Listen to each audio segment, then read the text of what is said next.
Record देखो कश्मीर में कितना ड्रग्स आम हुआ। मैं रीजन क्या है, उनके पास रोजगार ही नहीं है। जिंदा रहने के लिए आज पैसा चाहिए। कितना % बच्चा या नौजवान ड्रग्स में गया? नहीं मालूम है, अलबत्ता आपको गवर्नमेंट से पूछ सकते हो कि वो कितना है, लेकिन ओवरऑल मैं रीजन जो बेरोजगारी है, काफी बेरोजगार की वजह से यहाँ ड्रग्स बहुत बढ़ गया जो रेशियो था वो बढ़ गया। ये कुछ कर नहीं रहे। चलो हम तो छोड़े, हमारी थोड़ी क्वालिफिकेशन PG है और उसके बाद में डिप्लोमा किया है जर्नलिज्म में, ठीक है, लेकिन वो तो PhD कम से कम कुछ तो करना चाहिए। लड़ रहे हैं 8-9 साल से मैं केस लड़ रहा हूँ हाईकोर्ट में, कैट में, 9 सालों से डिसीजन ही नहीं आ रहा है कुछ। देखिए मेरे पास इस वक्त भी मेरे कैंडिडेट्स हैं, क्योंकि मैं रहा हूँ +2 कंट्रेक्चुअल लेक्चरर का एक सेक्रेटरी। मेरे सारे कैंडिडेट्स हैं जो कहते हैं कि हम जाएंगे आगे साहब के पास या किसी मिनिस्टर के पास अब कि हमारी आवाज़ आप दिल्ली में उठाओ।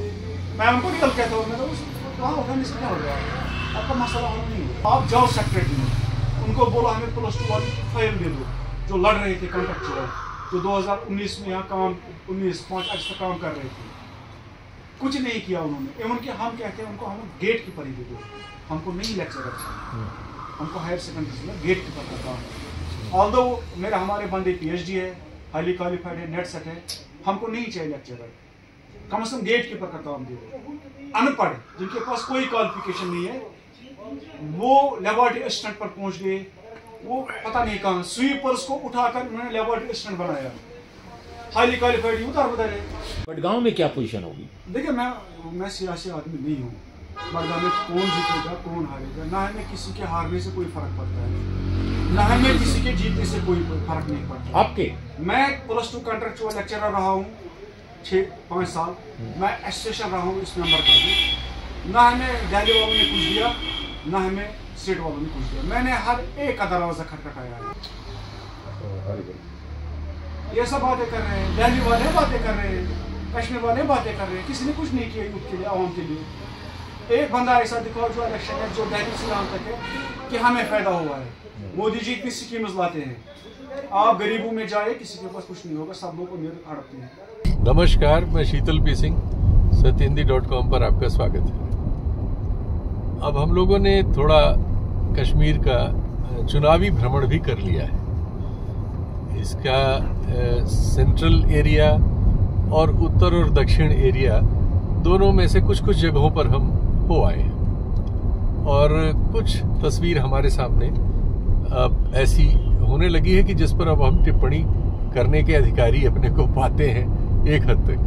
हालांकि 2-3 दिन में किसी भी राज्य के बारे में कोई ऐसी जानकारी जुटा लेना जिसको निर्णायक कहा जाए ठीक नहीं होगा और वैसा हम करेंगे भी नहीं। लेकिन हम कोशिश करेंगे कि जो हमने देखा सुना समझा है उसको आप तक संप्रेषित करें और उससे आपको एक नजरिया उसका मिलेगा। बाकी और दूसरी सूचनाओं के साथ आप जब हमारी ये सूचना से परिचित होंगे तो आपको लगेगा कि शायद उसमें कुछ हम संवर्धन कर सकें। अब जो स्थिति है, 18 को पहला यहाँ मतदान होगा, 25 को दूसरे चरण का और 1 तारीख को तीसरे चरण का। करीब 909 उम्मीदवार 90 सीटों के लिए मैदान में रह गए। एक सीट पर औसतन 10-10 उम्मीदवार तो हो ही गए हैं इस हिसाब से। लेकिन ऐसा हर जगह नहीं है, ज्यादातर जगहों पर लेकिन बहुत ज्यादा उम्मीदवार हैं। तो लोकतंत्र चूंकि 2014 में चुनाव हुआ था पिछला, उसके बाद बहुत सारी चीजें बदली, झेलम में बहुत सारा पानी बह गया, देश में बहुत सारे वो हुए, मोदी जी तीसरी बार आसीत हो गए और सुप्रीम कोर्ट के फैसले के बाद अब इस अधबने राज्य में जो पहले पूर्ण राज्य था, जो अब एक यूनियन टेरिटरी में बदल गया है और जिसको फिर से राज्य का दर्जा पाने की कवायद अभी करनी है, अब उसमें ये चुनाव हो रहा है सुप्रीम कोर्ट के आदेश की वजह से। लेकिन आज की तारीख में जब इसमें ये चुनाव हो रहा है तो ये एक यूनियन टेरिटरी है। वैसे ही जैसे दिल्ली में केजरीवाल की सरकार है, वैसे ही जैसे पौंडीचेरी की सरकार है, उस तरह की एक सरकार यहाँ बनने जा रही है। चंडीगढ़ में जैसी एक सरकार है या प्रशासन है, जिस तरह से यहाँ 90 सीटें तो हैं ही हैं, इसके अलावा 5 जो है अन्य उनको गवर्नर अपनी ओर से चुन के विधानसभा में देंगे। तो ये 95 इस तरह से हो जाएंगे। उनके और क्या अधिकार है, अभी बहुत चीजें मेरे सामने स्पष्ट नहीं है, तो मैं उस पर टिप्पणी नहीं कर रहा हूं। लेकिन इस चुनाव में जिस वजह से ये चुनाव कुछ आप कह सकते हैं संदेह पैदा कर रहा है, जो कि यहां नहीं होना चाहिए था, वो ये है कि इसमें एक पात्र है जो अब तक के जितने आकलन हमारे आपके पास आए हैं, बहुत सारे सर्वेक्षण रिपोर्ट्स भी आपके हमारे पास हैं, उन सबसे अलग उनका रोल है, जो यहां आने पर ही पता चला, जो उन सर्वेक्षणों में उसका जिक्र नहीं है और लोग नहीं समझ पा रहे हैं। सर्वेक्षणों के तो अनुसार लोगों को लगता है कि जो एनसी और कांग्रेस का अलायंस है, जो भी सर्वेक्षण लोग पोल वगैरह के आए, उनके अनुसार वो आराम से जीत रहा है। यहां आने पर पता चलता है कि एक तीसरी ताकत है जो इस पूरे चुनाव में भारी उलटफेर कर सकती है। एक इंजीनियर रशीद है जो पिछले 5 साल से ज्यादा समय से तिहाड़ जेल में बंद है। आप जानते ही हैं कि जब यहाँ धारा 370 की कुछ प्रावधानों में बुनियादी परिवर्तन किए गए, राज्य का दर्जा ले लिया गया, यूनियन टेरिटरी बनाई गई, लद्दाख को अलग कर दिया गया, ये सब फैसले जब 2019 में हुए, उस समय यहाँ के बहुत सारे नेताओं को, जिनको ये माना जाता था कि उस समय तो सारे नेताओं को एक तरह से कहा जाए, कुछ को नजरबंद किया गया था, बाकी लोगों को गिरफ्तार कर लिया गया था। और उसमें से बहुत सारे ऐसे थे जिनके ऊपर सेपरेटिस्ट आंदोलन के समर्थक होने के चार्जेस थे, टेररिज्म के समर्थक होने के चार्जेस थे, टेररिज्म में मशरूक रहने के चार्जेस थे। तो ऐसे लोग जो थे, उनमें से एक इंजीनियर रशीद है जो विधायक वगैरह रहे थे, और ये माना जाता था कि वो सेपरेटिस्ट जो है, जो अलगाववादी हैं, उनके कुछ हमदर्द हैं, और उनको आतंकवाद निरोधक कानून में तिहाड़ जेल में पिछले 5 सालों से अरेस्ट रखा गया था। लोकसभा के चुनाव में उन्होंने नामांकन किया और घाटी की 3 लोकसभा सीटों में से एक में वो लोकसभा की सीट फारूक अब्दुल्ला के पुत्र उमर अब्दुल्ला को करीब 2 लाख वोटों से हरा के जीत गए, जेल से ही, और सांसद बने। फिर उनको शपथ लेने के लिए कोर्ट की परमिशन मिली, तो शपथ उनकी हुई। लेकिन आश्चर्यजनक रूप से यह हुआ कि अब जब विधानसभा के चुनाव हो रहे हैं, तो उनको NIA जो है, उसकी कोर्ट से उनको जमानत मिल गई है। इस चुनाव के दौरान 2 अक्टूबर तक यहां अपना प्रचार करने और मतदान के दिन तक रहने की उनको इजाजत मिली है, और NIA ने उसका एक तरह से आप कह सकते हैं कि विरोध नहीं किया, इसलिए उनको जमानत वो मिल गई। यानी जब वो खुद अपना चुनाव लड़े तब वो जेल में ही थे, लेकिन अब जब उनकी पार्टी चुनाव लड़ रही है और वो चुनाव प्रचार करना चाह रहे हैं, तो केंद्र सरकार की भी इच्छा है कि वो ऐसा करें। इस इच्छा में वो संकेत छुपे हुए हैं जो इस चुनाव में एक तीसरा कोण पैदा कर रहे हैं। और ऐसा कहने वाले अब मुझे बहुत सारे लोग मिले कि वो 8-10 सीटें जीत सकते हैं। चूंकि मैंने बताया कि यहाँ कुल 5 लोकसभा सीटों में 90 विधानसभा सीटें बट रही हैं, तो एक लोकसभा सीट में बहुत सारी सीटें हैं। तो ऐसे में एक जगह से वो लोकसभा जीते ही जीते हैं, और उनका एक अलग तरह का कैरेक्टर है। चूंकि वो 5 साल जेल में रहे, आतंकवाद निरोधक कानून के तहत जेल में रहे, अभी उन्हें फिर वापस जेल में जाना है, तो इस सब चीजों की वजह से, और उनका एक कैरेक्टर है, जो कैरेक्टर आप कह सकते हैं दिल्ली और श्रीनगर के बीच जो अंतर्विरोध है, उस अंतर्विरोध का एक पक्ष बनता है। तो वो जो उनका कैरेक्टर है, उस कैरेक्टर के प्रति सहानुभूति होना स्वाभाविक है। हालांकि लड़ तो वो बहुत सारी सीटों पर रहे हैं, और बहुत सारी सीटों पर उनकी पार्टी कुछ निर्दलीयों को भी समर्थन कर रही है, तो बहुत सारे लोग उसमें भारी उलटफेर की भी बात सोचते हैं, लेकिन वो संभव नहीं दिखता। निश्चित तौर पर नेशनल कॉन्फ्रेंस और कांग्रेस के अलायंस को यहाँ एज है, लेकिन ये जो एज है, ये एज कहां तक जाएगी और क्या ये बहुमत तक पहुंच जाएगी या नहीं, इसके लिए हमें एक दूसरे हिस्से को जम्मू में भी देखना होगा, जहां हम कल पहुंचेंगे। लेकिन आज जो घाटी के हिस्से को हम देख रहे हैं, वहां हम साफ साफ देख पा रहे हैं कि इंजीनियर रशीद की जो पार्टी है, वो इस चुनाव में एक ऐसी भूमिका के तौर पर सामने आ सकती है जिससे दिल्ली को कुछ कहा जाए कि दिल्ली के लिए चीजें अनुकूल हो जाएंगी, कि बीजेपी अगर जम्मू में बेहतर से बेहतर भी प्रदर्शन करती है तब भी वो बहुमत में नहीं आ सकती। लेकिन अगर इस तरह से बहुत से निर्दलीय या और लोग जीतते हैं तो बीजेपी के लिए संभावनाएं होती हैं यहाँ सरकार बनाने की, और गवर्नर का रोल है यूनियन टेरिटरी है, ये सारी चीजें मिलके दिल्ली के पक्ष में जाती है। लेकिन इसमें जो कठिनाई है और जिस कठिनाई पर ध्यान जाना चाहिए, क्योंकि ये सिर्फ चुनाव जीतने की लालच से अगर कोई फैसले किए जाएंगे तो ऐसे फैसले अतीत में हमें बड़े कड़वे सबक दे चुके हैं। हजारों लोगों की जानें गई हैं। इस प्रदेश में आतंकवाद लगातार बना रहा है, जो धीरे धीरे अब धूमिल हो रहा था। अभी हाल में सिर्फ विधानसभा चुनाव से ठीक पहले जम्मू के इलाके में आतंकवादी हिंसा फिर से हो रही है। कल जब प्रधानमंत्री थे तो उसी समय एक मुठभेड़ में 3 आतंकवादी मारे गए, जिन्होंने उसके 1 दिन 2 दिन पहले एक मुठभेड़ में हमारे 2 सेना के जवानों को मार दिया था। तो इधर ये घटनाएं काफी घट रही हैं। आज भी जब मैं इसको रिकॉर्ड कर रहा हूं तो एक जगह मुठभेड़ चल रही है। तो ये जो स्थिति है, ये स्थिति जो बदली थी इस बीच पूरे 10, 12, 15 सालों में, बल्कि 20 सालों में डाइल्यूट हुई थी, वो फिर से उस दिशा में न जाए। अगर दिल्ली के प्रति ऐसी धारणा, जो धारणा यहाँ बनती हुई मुझे दिख रही है मेरे और मेरे मित्र उर्मिलेश के अपने अनुभवों से, कि अगर दिल्ली का ये चेहरा यहाँ आएगा कि वो जोड़ तोड़ से और इधर उधर की चालाकियों से एक सरकार बनाएगी, तो उससे यहाँ के समाज में जो दिल्ली को लेके अनवरत शंका 72 सालों से चली आ रही है, उस शंका को फिर से ऐसी कड़वाहट मिल सकती है जो नहीं मिलनी चाहिए, जिससे नुकसान पहले हुए हैं और फिर नुकसान हो सकते हैं। तो ये जो परिस्थिति है, इस कल हम लोगों ने इंजीनियर रशीद के कन्वॉय को फॉलो किया, उनके एक सभा भी देखी, उनके साथ बहुत दूर तक चले, उनका देखा हमने कि वो क्या कर सकते हैं क्या नहीं कर सकते हैं, कुछ उसका आकलन किया। और बहुत सारी जगहों पर हम लोगों ने बहुत सारे निजी इंटरव्यू जो आप कहते हैं वो किए हैं, वो आप इस वीडियो में संलग्न देखेंगे। शुरू यहाँ की जो बुनियादी चीज हमारे सामने आई वो ये है कि बेरोजगारी उसी तरह से यहाँ भी उतनी ही कड़वाहट पैदा कर चुकी है समाज में, उतना ही नुकसान कर रही है, लोगों को नशे वगैरह में ढकेल रही है, जैसे देश के दूसरे हिस्सों में, जैसे उत्तर भारत में, जैसे उत्तर प्रदेश में, जैसे बिहार में, जैसे झारखंड में, जैसे बंगाल में, जैसे कहीं भी देश भर में। कश्मीर की वो बहुत, क्योंकि कश्मीर सीमावर्ती और अशांत क्षेत्र है, इसलिए यहाँ वो बहुत ज्यादा बड़ी तकलीफ है।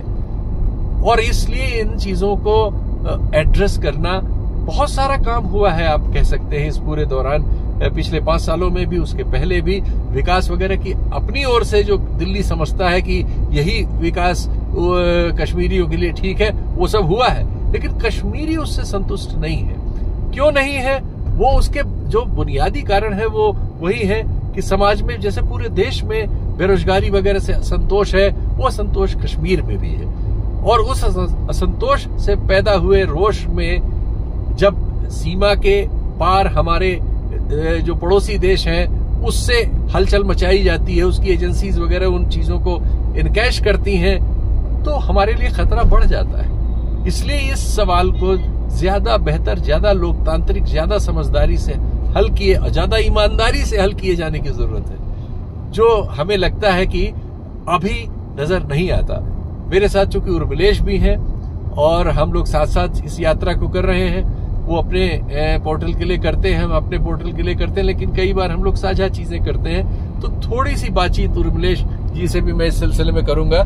स्वागत है उर्मिलेश जी आपका। जी शुक्रिया। तो आपने सारी बात मेरी सुनी ही, आपकी इस पर क्या टिप्पणी बनती है, जो आपको लगे वो बताइए। नहीं, देखिए, आपने जो एक असेसमेंट अपना हमारे अपने दर्शकों और श्रोताओं के सामने रखा, वो बिल्कुल अपनी जगह दुरुस्त है। मैं जो समझ पाया कि जम्मू कश्मीर में लोग खूब बोल रहे हैं। ये अलग बात है कि वो ऑन रिकॉर्ड नहीं बोलना चाहते, लेकिन जब आप उनको कैमरे के सामने नहीं रखते तो अपनी अपनी बात, अपनी पीड़ा सब व्यक्त कर रहे हैं। श्रीनगर में नहीं बोलते, श्रीनगर के बाहर हमें गांव में लोग बोलते हुए मिले, खूब मिले। श्रीनगर में लोग नहीं बोलते। और श्रीनगर में भी अगर आप अकेले में कहीं बात करें तो कुछ लोग बोल देते हैं। जैसे आज ही सुबह चाय पीते हुए हमको एक सज्जन मिले जो प्राइवेट जॉब में है, और वो खूब भड़ास उन्होंने निकाली। लेकिन अगर हम रिकॉर्डिंग करने पे जाते हैं तो मना कर देते हैं। बिल्कुल, ये एक खास बात है। तो दोस्तों, ये जो बात शीतल जी ने अभी कही, इसी में मर्म छुपा हुआ है कि कितना जम्मू कश्मीर शांत हुआ है, कितना डेमोक्रेसी रिवाइव हुई है, या कितना आतंक है अभी भी एक खास ढंग का। कैसे लोग निराश हैं सत्ता से, निजाम से लोग खुश नहीं हैं। शांति जो आई है वो उनके अपनी पहल से भी आई है। ऐसा नहीं है कि केवल सत्ता की पहल से आई है शांति। शांत लोग थक गए थे, लोग बेहाल थे, लोग परेशान थे। उन्होंने कहा कि भाई शांति को ट्राई किया जाए और उन्होंने शांति के पक्ष में काम किया है। बहुत अच्छी बात है कि कश्मीर वैली में आज पहले की अपेक्षा ज्यादा शांति है, लेकिन लोगों में नाराजगी है, लोगों में डर है, दहशत है। उनको लगता है कि अगर सच बोल देंगे ऑन रिकॉर्ड, न जाने कब हमको अंदर कर दिया जाए, कब हमको न जाने किन किन केसेज में फंसा दिया जाए। इसलिए लोग ऑन रिकॉर्ड सच नहीं बोल रहे हैं, लेकिन ऑफ द रिकॉर्ड खूब बोल रहे हैं। मुझे इस चुनाव के बारे में एक चीज बहुत साफ लग रही है कि इसमें तो कोई दो राय नहीं कि कश्मीर वैली में एनसी कांग्रेस का जो अलायंस है बहुत मजबूत है। भारतीय जनता पार्टी चूंकि यहाँ कुछ खास नहीं है, टोकन है, तो वो कोशिश कर रही है चुनाव को अपने ढंग से मैनेज करने का।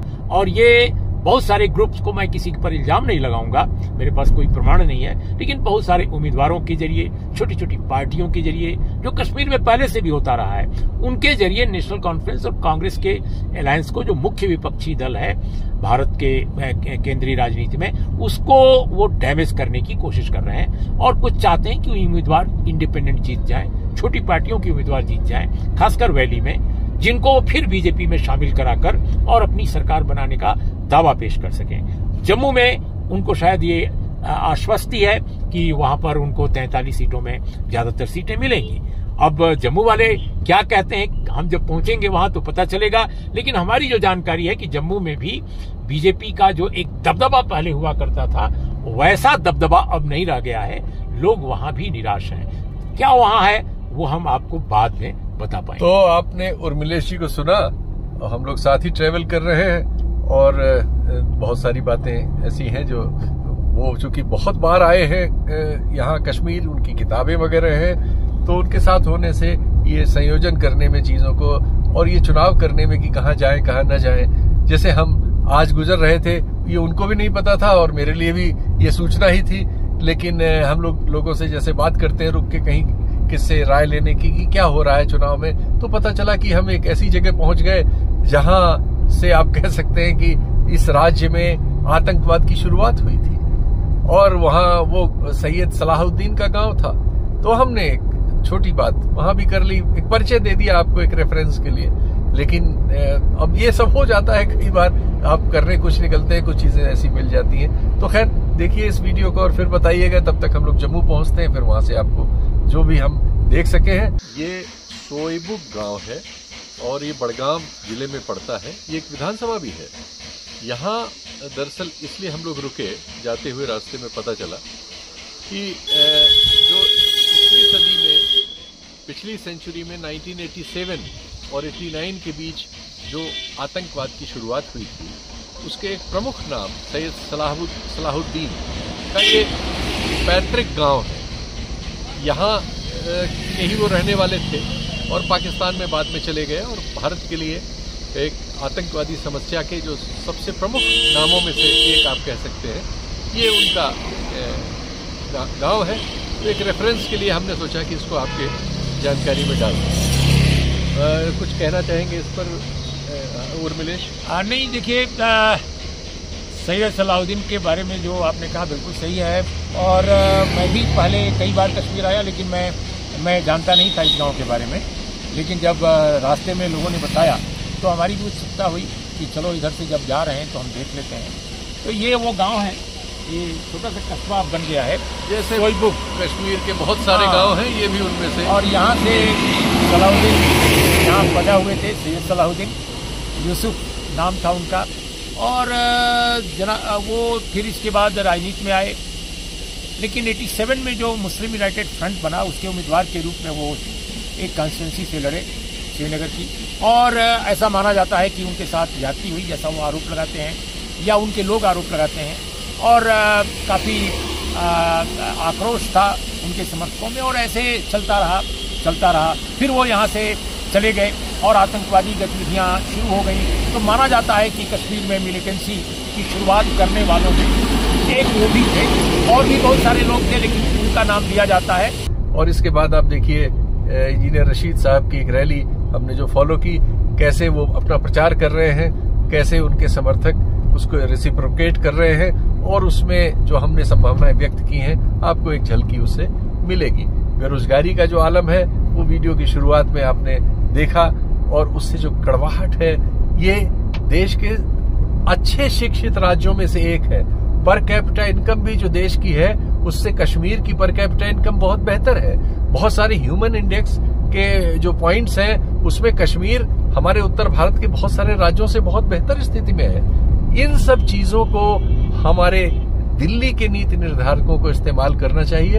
इतनी ही हम इस कार्यक्रम के जरिए सूचना दे सकते हैं। धन्यवाद, नमस्कार।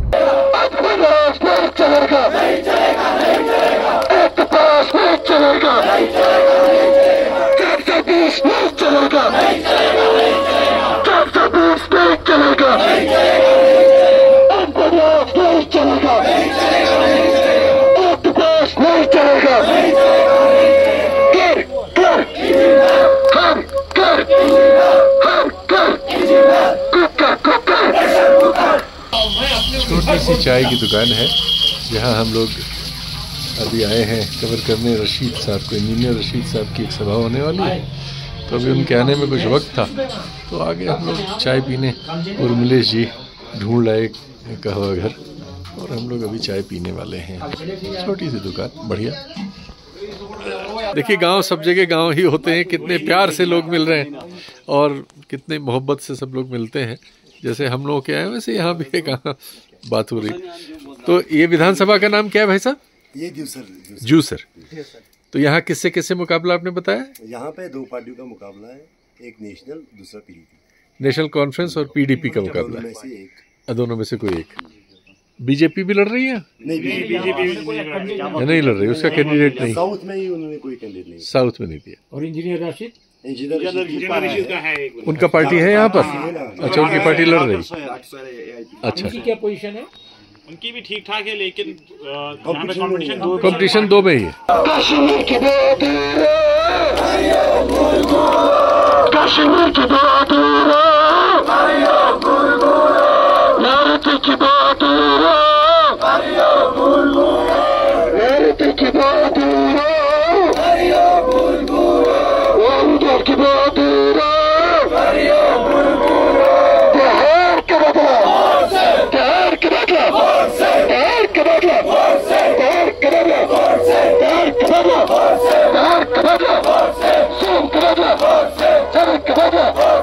प्रोफेसर काशी गुंड कशीर गुल कशीर सीधी पर स्टार्ट, और जो लहर, जो आवाज यहाँ से चलेगी पूरा कर्नाटक, उड़ी तक वही आवाज चलती है। मैं आपसे इतनी गुजारिश करना चाहूंगा कि मेरी कौम ने, आप सब ने, हमने बहुत मुश्किलें उठाई। 70 साल से हमारा इस्तेहसाल हुआ।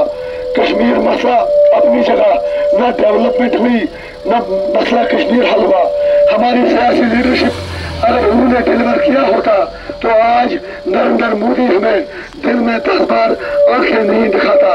लेकिन हम मोदी जी से कहना चाहेंगे, यहाँ बिका हुआ माल आपको नहीं मिलेगा। आप जितना भी जुल्म करो, लेकिन हम मरते दम तक यही कहेंगे, हमें आपका जुल्म मंजूर नहीं है।